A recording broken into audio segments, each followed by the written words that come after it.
Le Témiscamingue regorge de faits historiques, de moments importants et de diverses actualités de tout genre. Puisqu'il est facile d'oublier le passé, TV Témis veut mettre en valeur et faire redécouvrir notre patrimoine écrit. Voici Histoire mot à mot, épisode 2, l'économie.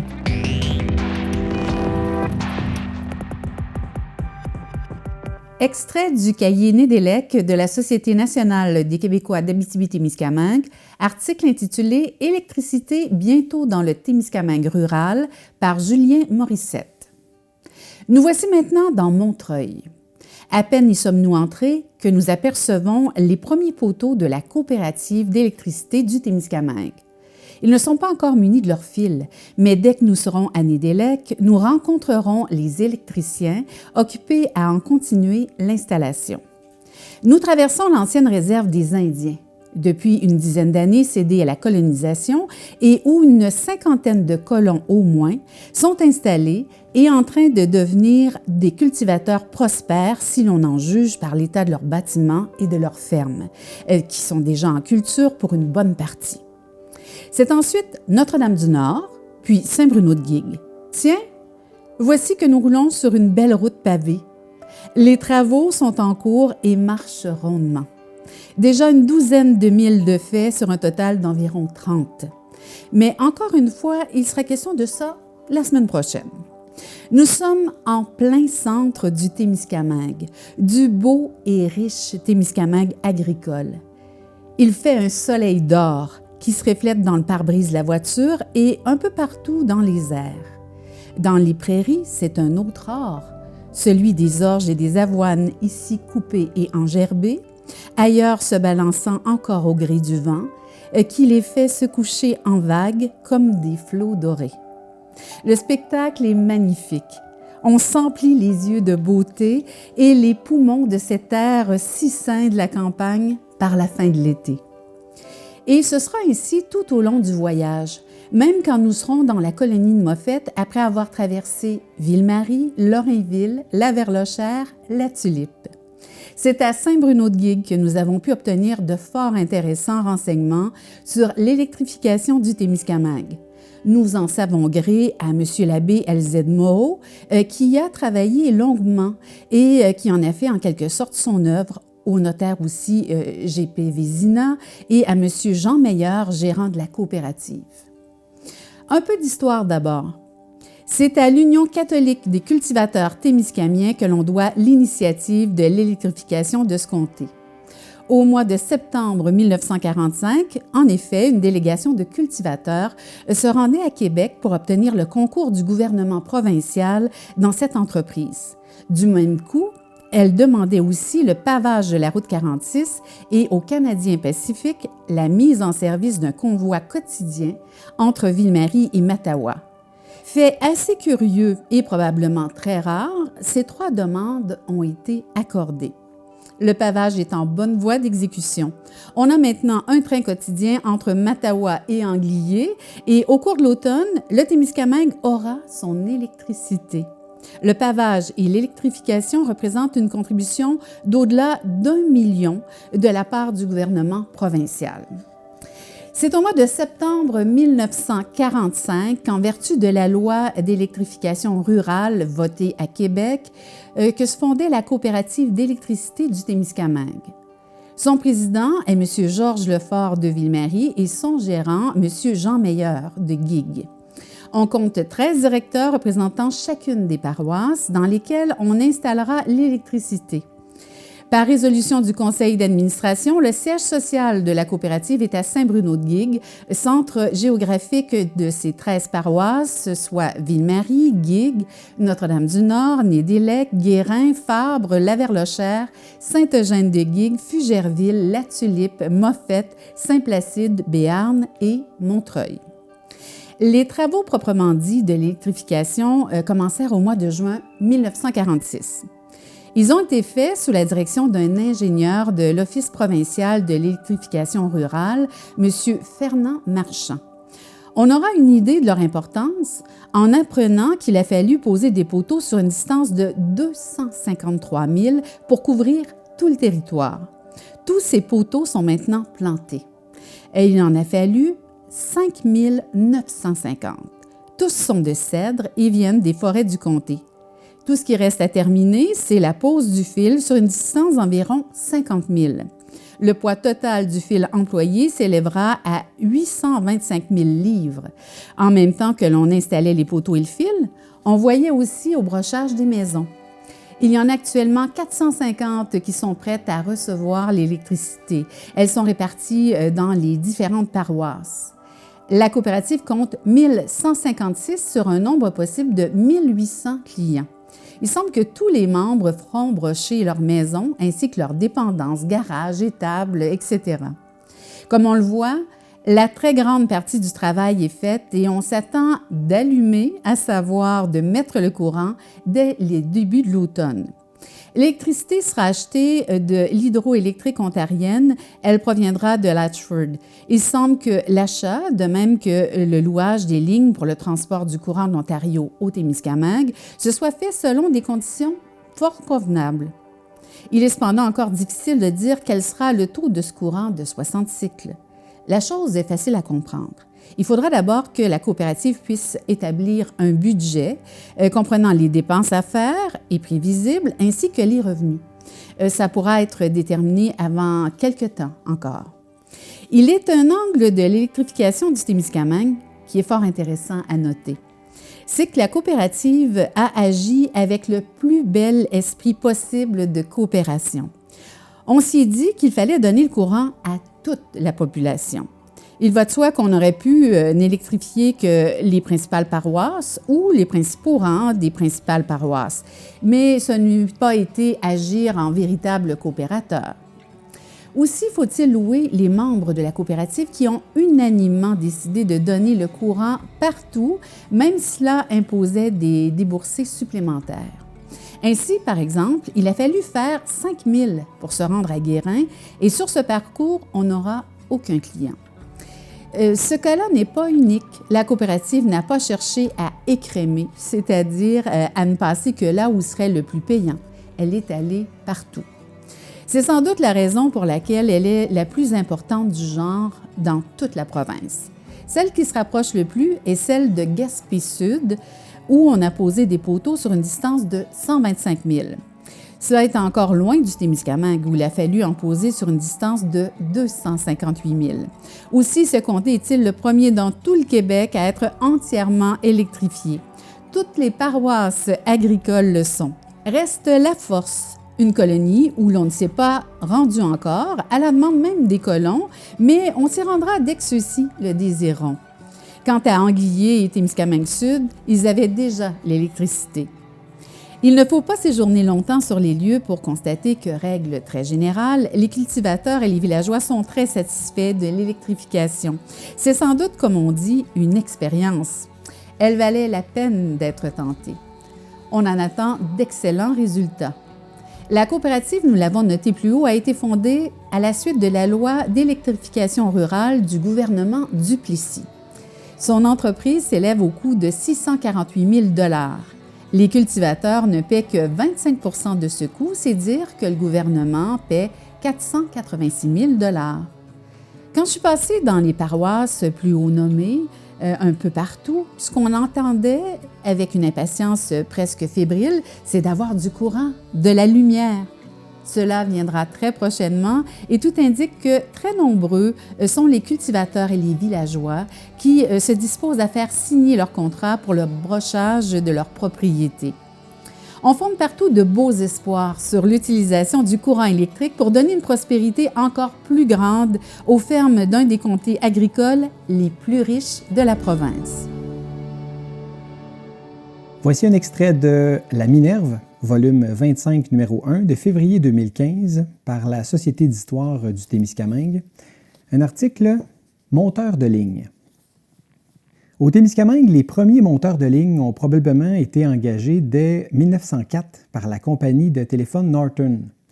Le premier système téléphonique reliant Lorrainville et Ville-Marie était appelé le tronçon Belle-Humeur. Quand les lignes électriques sont installées à Ville-Marie en 1925, le nombre de monteurs de ligne a évidemment augmenté. Malgré les risques du métier, ces hommes étaient très certainement heureux d'avoir du travail pour soutenir leur famille.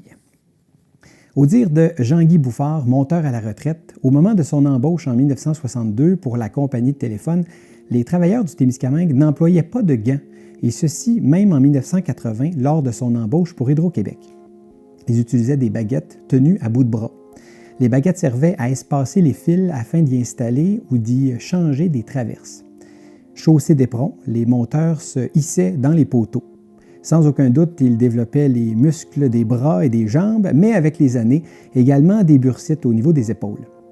Il existait bien des mesures de sécurité, mais rarement elles étaient appliquées. Par exemple, grimper dans un poteau entourant le poteau des deux bras allait beaucoup plus vite qu'avec une ceinture autour du poteau.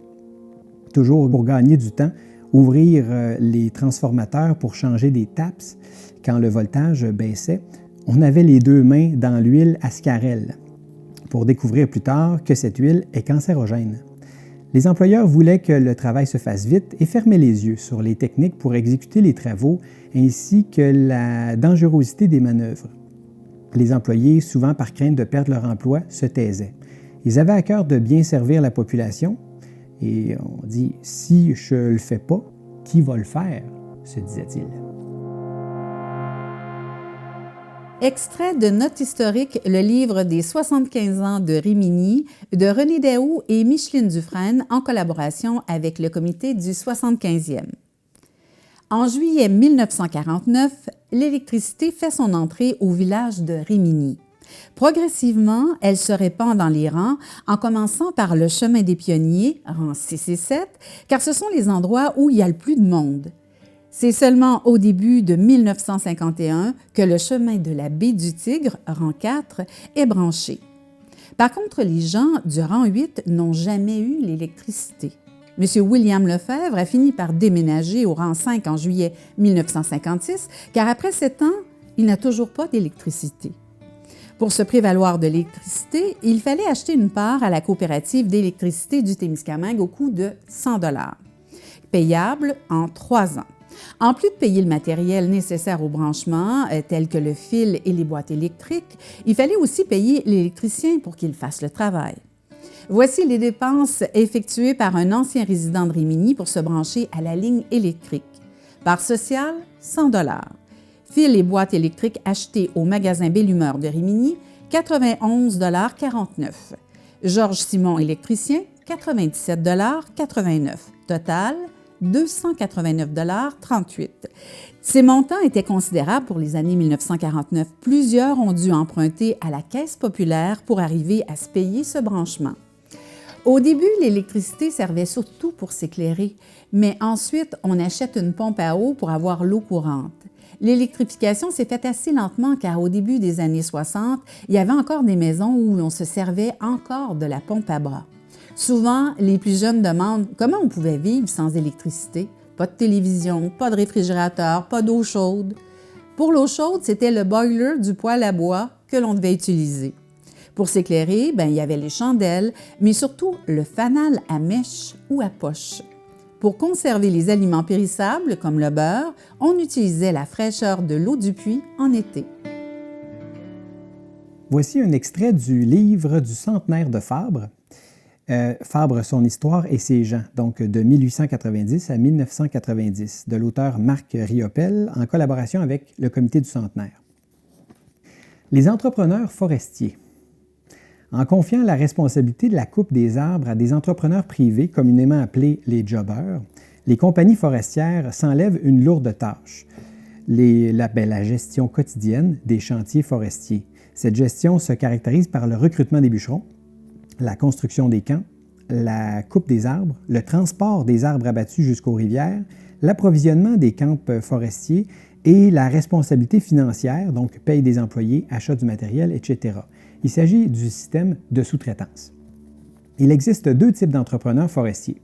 Les entrepreneurs désignés gros jobbers et les sous-entrepreneurs, donc désignés petits jobbers. Le premier négocie directement ses contrats de coupe d'arbres avec la compagnie, tandis que le second négocie soit avec la compagnie, soit avec l'entrepreneur. Un gros jobber peut gérer des camps de 100 à 150 hommes, tandis que ceux du petit jobber comptent de 15 à 20 hommes. Parmi les entrepreneurs forestiers de Fabre, Henri Gagnon est sans aucun doute le plus gros jobber que la localité ait compté. Il commence sa carrière d'entrepreneur en 1922 pour le compte de la J.R. Booth. Ses contrats se situent autour du lac Kipawa, entre Fabre et Laniel, le long de la rivière Kipawa, à l'endroit appelé communément aux Croches, puis le long de la route allant à Témiscamingue jusqu'à Rapide-la-Cave, près de Mattawa. Également, plusieurs petits entrepreneurs travaillent pour lui. Alexandre Pelchat, qui devient par la suite un entrepreneur important. Joseph Baudouin, les Sanson, La Forêt, Lavoie, Lessard, et en plus de gens des localités avoisinantes. Mentionnons les noms d'autres entrepreneurs forestiers demeurant aussi à Fabre: Arthur Desrochers, Albénie Grenier, Raoul Laforêt. Entre 1939 et 1944, Paul Augoulet devient entrepreneur forestier également. Il prend à contrat des coupes de bois sur le lac Kipawa à la Hay Bay. La première démarche pour obtenir une coupe de bois à contrat est d'aller rencontrer la compagnie, en l'occurrence Booth Lumber. Les deux parties examinent sur une carte géographique le lot de bois à bûcher et ensuite l'entrepreneur et un mesureur de bois de la compagnie vont sur le terrain afin de voir le dit lot, ce qu'ils appellent « marcher le lot ». La compagnie fixe les conditions, donc le prix, la grandeur, la quantité et la grosseur minimale des arbres à couper. À la mi-septembre, le jobber embauche des hommes pour la construction des camps forestiers, travaux qui durent environ 2 semaines. Le campement se compose d'un dortoir pour les hommes, d'une cuisine, d'un bureau pour le jobber, d'un dépôt pour la marchandise et d'une étable pour les animaux. Une fois le campement terminé, l'entrepreneur retourne chez lui et commence le recrutement de ses bûcherons. Il contacte d'abord ses meilleurs hommes, ceux qui étaient avec lui la saison précédente, s'il y a lieu, puis complète son groupe par d'autres gens qui offrent leurs services. Il fait ensuite ses provisions matérielles divers et nourriture et monte ses hommes au campement à la mi-octobre. Ils se rendent à Kipawa où ils embarquent sur un bateau de la compagnie Booth pour gagner leur camp dans les solitudes de la forêt, par exemple au lac des Loups, Wolf Lake, à la chute des Pins Rouges. Certains entrepreneurs possèdent une ferme qu'ils exploitent pendant l'été. La culture et l'élevage des animaux permettent à ces entrepreneurs d'approvisionner leurs chantiers forestiers à peu de frais. C'est le cas notamment d'Henri Gagnon qui possède une ferme dans le rang 5 Nord. Il récolte du foin, de l'avoine, des pommes de terre, des carottes, des navets et d'autres légumes. Les produits non utilisés à la maison sont apportés au chantier. Le foin et l'avoine servent à nourrir les chevaux dans les chantiers. Henri Gagnon garde aussi des chevaux sur sa ferme et les amène dans les chantiers. Alors, somme toute, les contrats de coupe de l'entrepreneur Gagnon s'avèrent assez rentables pour lui. D'autres entrepreneurs ne connaissent pas autant de succès. La réussite des opérations d'un entrepreneur forestier dépend de plusieurs facteurs, dont la qualité du bois sur le lot de coupe et la température. Ce dernier facteur, la température, peut facilement compromettre une saison de coupe et même une carrière pour un entrepreneur. Suffit qu'il ne neige pas un hiver et l'entrepreneur ne peut sortir son bois, donc il n'est pas payé par la compagnie. Un hiver trop enneigé peut aussi compromettre le transport du bois. Paul Augoulet, entre autres, connaît de sérieuses difficultés lorsqu'il agit comme entrepreneur forestier, lorsque pendant 2 hivers consécutifs, il ne neige pratiquement pas. La première année, il doit laisser ses bio en forêt et emprunter de l'argent pour payer ses hommes. De plus, Paul Augoulet siège à l'Assemblée nationale comme député du comté de Témiscamingue pendant ces années-là. La 2e année, il réussit à sortir le bois grâce à une stratégie élaborée par 2 de ses fils, Léo et Jean, et André Pellerin.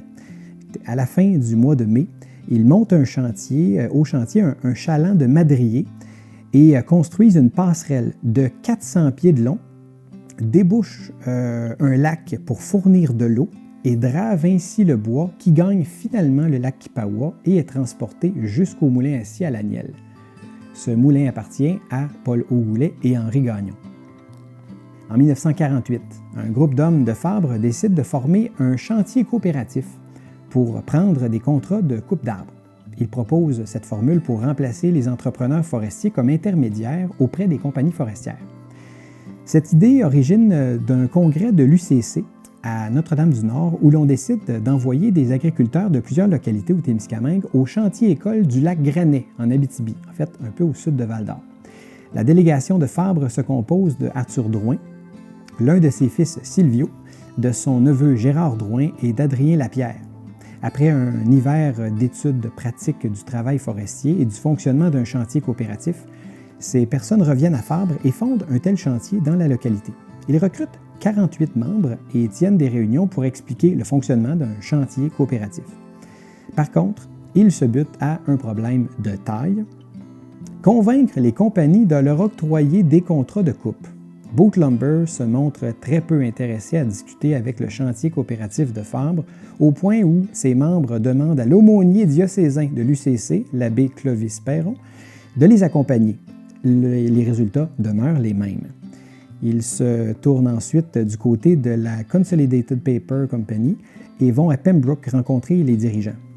Ceux-ci promettent un contrat de bois, sauf qu'à la dernière minute, ils se ravisent et donnent le contrat à un entrepreneur privé. Après 5 ans d'existence, le chantier coopératif de Fabre se dissout sans avoir obtenu un seul contrat.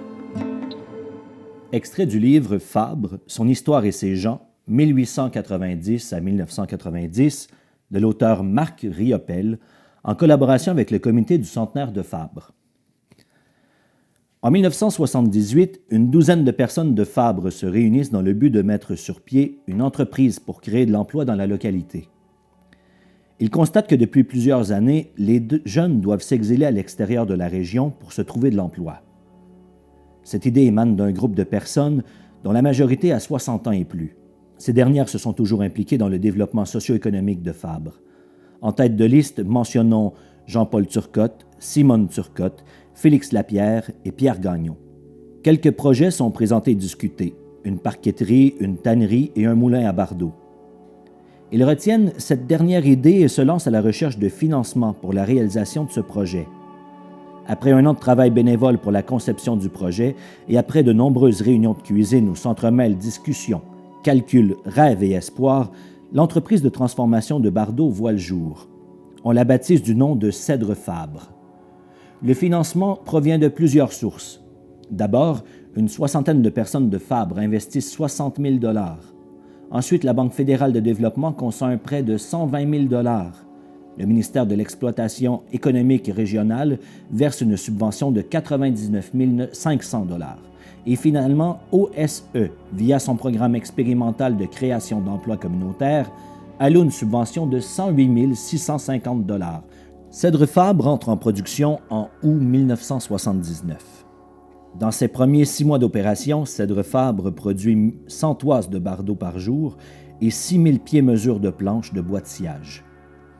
La vente du bardeau de cèdre se fait par l'entremise de Sofbec, une compagnie privée regroupant la majorité des producteurs de bardeaux de cèdre blanc du Québec et du Nouveau-Brunswick. Le bardeau trouve preneur sur le marché de l'Est des États-Unis, principalement celui du Massachusetts. Le ministère de l'Énergie et des Ressources a signé une entente avec Cèdre Fabre, lui garantissant des approvisionnements en cèdre pour les 5 premières années d'opération. En 1980, Cèdre Fabre fournit du travail à plus de 60 personnes, dont 42 en usine et une vingtaine en forêt. Le capital action de la compagnie se chiffre à 250 000 $. Le conseil d'administration compte 7 membres, dont 3 représentent les travailleurs. La mise en opération de Cèdre Fabre apporte des retombées intéressantes pour le village. Depuis le début de sa production, une quinzaine de maisons ont été construites à Fabre. Le succès de Cèdre Fabre est malheureusement de courte durée. Plusieurs facteurs expliquent les problèmes de cette entreprise, dont la qualité moyenne du cèdre et la crise économique qui sévit à partir de 1982. Les marchés se referment et il devient très difficile d'écouler la production de bardeaux de cèdre. La crise économique affecte l'ensemble du secteur forestier et les répercussions se font sentir durement au Témiscamingue. Les industries Tembec, Siribéarn et Temfort ferment temporairement leurs portes, paralysant également le secteur du transport forestier. Les gens de Fabre se serrent les coudes dans le but de relancer Cèdre Fabre. La Caisse populaire de Fabre investit argent et temps en prêtant le directeur pour travailler à ce dossier. L'usine redémarre sa production quelques années, mais nécessite l'injection de nouveaux capitaux. Rexfort, une société d'État qui contrôle Siribéarn, achète Cèdre Fabre et l'opère quelque temps. Mais devant l'insuffisance de la demande pour ses produits de cèdre, elle ferme définitivement les portes de Cèdre Fabre. Extrait de la Minerve, il était une fois le Témiscamingue de la Société d'histoire du Témiscamingue. On se transporte à Témiscamingue en 1918. Une compagnie de pulpe s'installe en permanence, ce qui donne un essor considérable à cette ville, d'abord incorporée sous le nom de Kipawa, mot qui veut dire sans issue, en 1914, et qui change en 1921 pour le nom Témiscamingue. Les eaux du Témiscamingue contenant trop de glaise pour fournir proprement les moulins à scie de l'usine de pâte et papier, on choisit alors le ruisseau Gordon venant de Kipawa, les eaux étant très pures et pouvant fournir 10 000 gallons d'eau par jour au moulin. Extrait du journal Le Témiscamien, 28 septembre 1983, un article de Joline Lalonde. Le Témiscamingue recèle d'importants gisements de silice, lesquels sont situés pour la plupart près de Guigues. Témisca Silice, une compagnie entièrement québécoise dont les principaux actionnaires résident à Rouyn-Noranda, annonçait en primeur au Témiscamien cette semaine son intention d'exploiter cette carrière et d'entrer en production le plus rapidement possible. Déjà en 1975, le Témiscamien avait fait état de la richesse du sous-sol témiscamien et traité à plusieurs reprises des projets de Témisca Silice qui détenait alors un gisement évalué à environ 5 millions de tonnes et considéré d'une pureté quasi parfaite. Les bancs de grès sont localisés sur le site de l'ancienne mine Masson à Guigues, laquelle fut exploitée entre 1931 et 1935, selon des informations fournies par le Canadien Pacifique. Cette compagnie aurait d'ailleurs été la première à faire des relevés scientifiques du gisement. Aujourd'hui, Témisca Silice est en mesure de dire qu'elle détient un dépôt contenant 5 millions de tonnes prouvées et que grâce à de nouveaux claims, elle pourrait bien être détentrice d'un gisement d'environ 20 à 30 millions de tonnes additionnelles si les forages à venir s'avèrent concluants. La profondeur du gisement est estimée à environ 180 pieds en moyenne et pourrait atteindre, selon un géologue qui a sillonné le terrain, 400 pieds en certains endroits. Notons enfin que le dépôt est riche en fossiles puisque recouvert par endroits d'un dépôt calcaire. Forte de la richesse de ce sous-sol, Témisca Silice annonce donc officiellement son intention de débuter la mise en production dès cet hiver afin de pouvoir livrer du sable vers le 15 mai 1984. M. Ernest Paquin, président de la compagnie, nous affirme que les premières installations seront modestes puisque la manipulation du sable ne commande pas beaucoup d'opérations. Broyage, tamisage, lavage et emballage sont pour ainsi dire les seules manœuvres à effectuer pour produire du sable abrasif ou sable de jet, sandblasting. Dès les premiers mois, la jeune entreprise pourrait produire environ 200 tonnes de silice quotidiennement. Le gisement de Guigues contient du silice pur à 92 % et constituerait de ce fait l'un des plus beaux en Amérique. Dès que la petite usine sera prête à traiter le sable, on enlèvera le mort-terrain recouvrant le dépôt à Guigues. Miroitera alors ce sable blanc, objet de convoitise des prospecteurs. Voici un extrait du cahier Anglier de la Société nationale des Québécois de l'Abitibi-Témiscamingue. Sait-on que c'est à Anglier, au Témiscamingue, vers 1943, sous l'impulsion de M. l'abbé Albert Simard, alors curé de cette paroisse, que fut créée la première école centrale de la province de Québec, dotée de moyens de transport pour les écoliers? Cette innovation, on le sait, est aujourd'hui en application partout dans le cadre de la régionalisation scolaire du ministère de l'Éducation.